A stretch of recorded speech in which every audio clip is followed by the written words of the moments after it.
Olá! Nesta videoaula trabalharemos com conteúdo de parafusos. Eu sou Maurício Moreira e Silva Bernardes, professor de Desenho Técnico 2 do Departamento de Design e Expressão Gráfica da Faculdade de Arquitetura da URGS.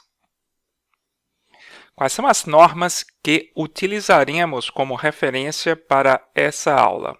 A ISO 6410-1, a 2 e a 3, que trata de representação de roscas, a NBR 8993, que trata da representação convencional de partes rosqueadas em desenho técnico, a NBR 12288, que trata da representação simplificada de furos de centro em desenho técnico, a NBR 5876, que trata de roscas, terminologia, e a NBR 11701, que também trata de roscas, porém, de tipos e aplicações. O que é um parafuso e quais são as suas funções? Parafusos são elementos de fixação e ligação que são projetados para três aplicações básicas. Primeiro, unir peças. Segundo, ajustar peças com referências entre si. E terceiro, transmitir esforços. A conexão gerada por um parafuso para duas peças não vai criar uma união que não permita a gente separar essas peças depois, retirando o parafuso. É diferente do rebite que a gente viu nas aulas anteriores. O rebite, para separar as peças, vamos ter que quebrá-las de alguma forma. Aqui não, aqui pode haver a separação dessa união, basta destarrachar aí, no caso, o parafuso. Quais são as partes do parafuso? Bom, tem uma cabeça, todo parafuso vai ter uma cabeça, existem parafusos sem cabeça, tá? Mas as partes, em linhas gerais, são assim: cabeça, um corpo e uma extremidade. Só que a extremidade do corpo, a extremidade faz parte do corpo. A extremidade faz parte do corpo. Esse parafuso aqui, a gente percebe uma cabeça sextavada ou hexagonal, se a gente estivesse observando no sentido transversal do parafuso. O corpo ele é parcialmente rosqueado, porque você percebe que essa parte aqui ela é lisa. E essa aqui a gente tem em uma extremidade triangular. Com relação às cabeças, existem diversos tipos. E aqui a gente mostra algumas. Nós temos a cilíndrica, amassada, cilíndrica baulada, redonda, chata, chata baixa e diversos outros tipos. Nós detalhamos essa figura na apostila de parafuso que está no Moodle. Não deixe de ler. Se tiver alguma dúvida, por favor, entre em contato. Na cabeça vão existir fendas, e haverão diversos tipos de fendas, como a Torx, a fenda convencional, Phillips, Allen e outras também. Também está bem detalhado na nossa apostila. Por favor, fiquem à vontade de observar, analisar, até pegar referências externas em outros sites de fornecedores ou de conteúdos teóricos também disponíveis na própria internet. Com relação ao corpo, nós podemos ter um corpo totalmente cilíndrico. Então, nesse caso, a gente tem ele totalmente rosqueado, nesse caso. A gente tem um corpo cônico, que ele está parcialmente rosqueado. E existe também o chamado parafuso prisioneiro. É aquele caso que não tem a cabeça, que eu falei alguns minutos atrás. Nesse caso, ele fica embutido no próprio furo. Com relação às extremidades, elas podem ser chanfradas, boleadas ou triangulares. Esse chanfro, vale lembrar que esse ângulo aqui é 45 graus. Um outro ponto a ser notado é que a extremidade boleada ela possui um raio, e este raio ele tem que ser igual ao diâmetro do corpo. Já a triangular, ela tem uma angulação de 30 graus com a horizontal ou vertical, dependendo exatamente do posicionamento do próprio corpo. Nesse caso, 30 graus nesse sentido. Com relação à rosca externa, nós temos algumas variáveis para o desenho com o intuito de orientar a fabricação do parafuso.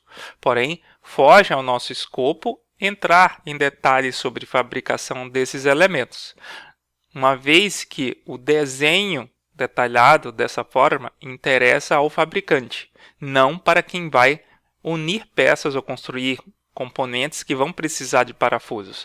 É por isso que a gente usa uma representação simbólica para a representação dessas roscas. Mas é importante que você tenha conhecimento de quais são as variáveis que compõem o rosqueamento de um parafuso. Nós temos aqui um diâmetro maior do corpo do parafuso. Nós temos um diâmetro, veja que esse diâmetro maior ele segue, inclusive, nessas pontas aqui da rosca, que elas são chamadas de crista. É como se fosse uma crista de uma onda. Então, ela segue exatamente esse diâmetro. E nós temos também, nesse caso, um diâmetro menor. E esse diâmetro menor, ele vai seguir exatamente esse alinhamento que bate exatamente na raiz da rosca. Então, essas duas variáveis são importantes. Distância crista-raiz, da crista, que é a extremidade da rosca, e a parte da rosca interna. Então, temos crista e temos a questão da raiz. Temos também o flanco, que é exatamente quanto ela está, vamos dizer assim, essa linha ela está inclinada. E nós temos exatamente o ângulo da rosca, que vai ser responsável também pelo posicionamento aí do flanco. O passo é a distância entre essas cristas, né? Passos menores fazem com que a gente tenha as roscas mais justinhas, mais próximas, mais apertadinhas, tá? Temos a rosca interna de uma peça também. Então, imagine aqui uma peça que eu usei algum instrumento, algum equipamento para fazer a perfuração e ele deixou marcado na própria peça um rosqueamento interno já pronto para receber o parafuso. Veja que o que vai acontecer aqui quando eu introduzir o parafuso nesse furo é que a crista da rosca da peça ela vai coincidir com a raiz do parafuso. E aqui vai acontecer o contrário. Ó. A raiz da peça, da rosca da peça, vai coincidir com a crista da rosca do parafuso. Né? Então, uma fica em cima da outra nesse caso para ver o rosqueamento, obviamente. Quando a gente não tem uma rosca triangular, como no desenho anterior, nós devemos detalhar essas roscas através de um corte parcial. Nesse caso, aqui exemplificamos para uma rosca redonda e uma rosca quadrada. Então, foi colocado o corte parcial. Mas eu quero mostrar para vocês um detalhe muito interessante da vista transversal dessas roscas. Perceba que a representação dela é feita exatamente o diâmetro maior, que é o corpo do parafuso, e aí nós representamos apenas um símbolo do rosqueamento por um traço estreito. Independentemente se ela vai ser triangular, se ela vai ser redonda ou quadrada, a representação vai ser sempre a mesma. Essa representação dessa rosca interna do parafuso, ela é feita com uma circunferência interrompida, com um tamanho um pouquinho maior do que 3/4 do seu perímetro. Esse tamanho aqui não existe na norma, a gente só tem que fazer uma interrupção. Você pode fazer, por exemplo, no AutoCAD, uma linha estreita, uma circunferência estreita, usar linhas de construção, né? E aí você, em qualquer ponto, mas tem que ser um pouquinho além dos 3/4, e aí você usa o trim para cortar esses elementos. Mas a representação, independentemente do tipo de rosca, ela será a mesma nesse caso. Quando nós estamos observando o parafuso de frente, não transversalmente, mas no sentido longitudinal, nós temos três representações possíveis. Utilizaremos a representação da Associação Brasileira de Normas Técnicas. Aqui eu apresento para vocês a representação americana, como você vê. Essa distanciazinha daqui, onde o laser está mostrando até onde ele está agora parado, é a distância crista-raiz. Eu tenho uma convencional, onde você poderia representar a raiz da rosca do parafuso através de linha tracejada. Mas o que nós vamos utilizar é uma linha contínua estreita, apesar de aqui estar parecendo larga, essa linha vai ser estreita para a rosca interna, no caso, para a raiz da rosca do parafuso. Com relação aos tipos de furo, nós temos passantes, né? Nós temos passantes e não passantes. E desses podem ser rosqueados ou lisos. Então a gente tem aqui esse primeiro passantes, quer dizer que passa de um lado a outro na peça. Ela foi cortada e aí você percebe que o furo ele vai ter exatamente, você tem que puxar o alinhamentozinho aqui para poder fazer a entrada do furo e veja que o rosqueamento ele vai ficar por fora, vai acontecer exatamente o contrário que acontece na representação transversal do parafuso. Aqui a gente tem um furo passante liso, e agora os de baixo são furos não passantes. Então você percebe exatamente, quem olha apenas a vista superior da parte de cima, ou do desenho de cima ou do desenho de baixo, ele só sabe como é essa parte interna olhando o corte, porque a representação da entrada é a mesma. Tanto essa como essa. Então, só tem que observar o corte para saber exatamente até onde que vai. Veja que esse furo ele é parcialmente rosqueado. Ele foi rosqueado até ali e dessa parte até embaixo não está sendo rosqueado. E aqui a gente tem um passante, um não passante liso. Tá? Só ficou o nome passante, né, esse passante, mas aqui está faltando não passante rosqueado e não passante liso. Com relação à representação de cabeças de parafuso, nós temos várias, e temos exatamente uma que a gente vai utilizar muito, que é uma escariada, que a gente pode dizer dessa forma, porque ela tem uma representação cônica. As fendas dos parafusos, todas elas, a gente vai representar sempre a 45 graus. Essa é uma representação convencional, uma regra para a apresentação das fendas nos parafusos. Veja a diferença exatamente da representação da fenda dessa cabeça escariada com a cabeça quadrada. Desculpe, com a cabeça cilíndrica, não a quadrada, cilíndrica, tá? Cilíndrica, não quadrada, cilíndrica. E aí a gente tem outros tipos também de fendas, ou até mesmo uma cabeça lisa, né? Uma cabeça lisa aqui sextavada ou hexagonal.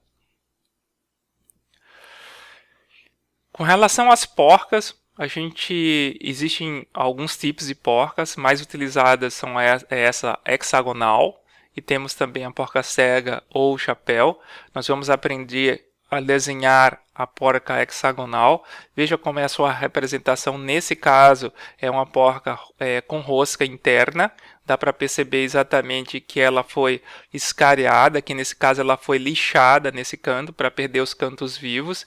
E isso faz com que a gente tenha que ter essa circunferência e ela tem que ser em traço estreito, obviamente. E a entrada da rosca fica igual à entrada de uma peça com um furo rosqueado. A arruela também é um elemento importante para a transmissão de esforços, nesse caso, e para garantir a fixação das peças. Temos dois casos, uma arruela plana e uma arruela de pressão. Então, vejam quais são as representações em termos de desenho. E aqui a gente tem um caso de um desenho de conjunto de uma peça montada com parafuso, onde eu tenho um parafuso que foi colocado uma porca hexagonal. nós temos uma arruela plana que está unindo duas peças. A primeira peça tem um furo passante liso, então quer dizer não tem a rosca, né? Ele vai entrar justinho exatamente nessa peça. E na peça 2 ele tem um furo não passante, dá para perceber que ele não continua para baixo, né? Com não passante rosqueado. Ele é rosqueado para permitir o rosqueamento, obviamente, da rosca do parafuso com a rosca do furo. E olha que é uma coisa super interessante. Onde tem rosca do furo da peça, ela fica sobre o quê? A crista do parafuso. E com relação e se inverte quando é em relação à peça, o furo da peça com a raiz da rosca do parafuso em si. Quer dizer, uma fica em cima da outra nesse caso. Vai aí uma dica para o desenho da porca via AutoCAD, porque lá no AutoCAD, a gente, quando for desenhar uma porca hexagonal, a gente vai entrar no comando polígono. E o polígono, ele vai pedir quantos lados tem o polígono, a gente vai fornecer 6 lados. E logo em seguida ele vai perguntar se esse polígono ele é um polígono inscrito num círculo ou circunscrito num círculo. Esse círculo é um círculo imaginário que a gente pode imaginar, né? A gente pode pensar que é apenas uma referência de cotagem. Por exemplo, se a gente vai fornecer ou é fornecido para a gente uma porca que eu tenho que desenhar, onde a cota ela vai em extremidades, eu vou escolher na opção do AutoCAD, quando eu estiver fazendo o polígono, que eu quero um polígono que ele vai estar inscrito no círculo. Porque aí a pergunta seguinte que o AutoCAD vai fazer é qual é o raio desse círculo. E aí fica fácil a gente identificar qual seria o raio. O raio seria aqui no caso 50. Agora, se eu tenho uma cotagem entre faces, quando o AutoCAD perguntar se o polígono ele está inscrito ou circunscrito, eu tenho que dizer que ele está circunscrito a um círculo, porque aí eu vou ter esse raio também, ó, um raio de 50, né, e aí ele fica, obviamente, circunscrito a esse círculo imaginário, por assim dizer. Nos nossos comandos de AutoCAD, nós vamos mostrar como se faz esse polígono. E aí vocês vão verificar essas questões que são colocadas pelo próprio programa.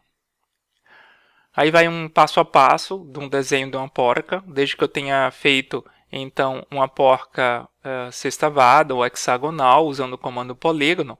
O que eu tenho que fazer é puxar os alinhamentos, obviamente, para desenhar o que a vista anterior da porca. Bom, imaginemos que eu saiba essa altura, que nesse caso 40, como exemplo. Então eu tenho o primeiro passo, o desenho da vista anterior e a vista superior. Agora eu preciso continuar complementando com as informações adicionais aí da porca. Então nesse passo 2, o que é que eu faço? Eu vou fazer uma circunferência centrada nesse ponto onde o laser está colocando até aqui, porque ela vai medir exatamente 3/4 de diâmetro vamos dizer, um 3/4 de uma, não é o do diâmetro, mas é de uma variável d, por assim dizer, tá? De uma variável d, 3/4 de d. Né? Então é daqui para cá, tá? Que seria a primeira parte, a segunda e a terceira parte em si. Então eu vou só fazer esse círculo como referência, e aí eu vou mover esse círculo a partir desse quadrante aqui, onde o laser está apontando, e eu vou colocar ele exatamente sobre o eixo, bem na metade do parafuso. Porque essa pequena curvinha, ó, vai ser já a primeira curvinha do escareamento, né? Como se eu estivesse passando uma lixa para tirar aqueles cantos vivos. Então seria a primeira curvinha a ser feita. Depois eu passo para o passo 3. O passo 3 é simples. Eu pego exatamente uma linha de construção horizontal saindo exatamente do ponto de encontro da curvinha com essa linha horizontal, com essa linha vertical, para poder desenhar essa linha horizontal. E aí, no ponto médio dela, no midpoint dela, eu passo uma linha vertical, tá? Tanto para um lado como para o outro. E aí eu vou construir um arco de 3 pontos. baseado no primeiro ponto aqui, o segundo ponto ali e o terceiro ponto aqui. Depois eu apago essas linhas auxiliares para ter essa referência. E com o trim eu vou apagar exatamente esses cantos de fora. E o quarto passo é repetir o processo para baixo, ou simplesmente você pode dar um mirror da parte de cima para a parte de baixo, usando esse midpoint e esse midpoint aqui como mirror line. E finalmente você pode agora finalizar efetivamente tanto o desenho da parte descarada. Lembra que essa linha aqui, ela vai ser linha estreita. Essa rosca também vai ser linha estreita também. E aí essas informações vão ser fornecidas para vocês nos desenhos. Vamos exercitar o conteúdo de parafusos na folha F3. Dúvidas com relação ao conteúdo, vocês podem tirar comigo nas aulas síncronas. Outras dúvidas, você também pode procurar no próprio polígrafo, na própria apostila de parafusos que está disponível no Moodle. Bom trabalho a todos!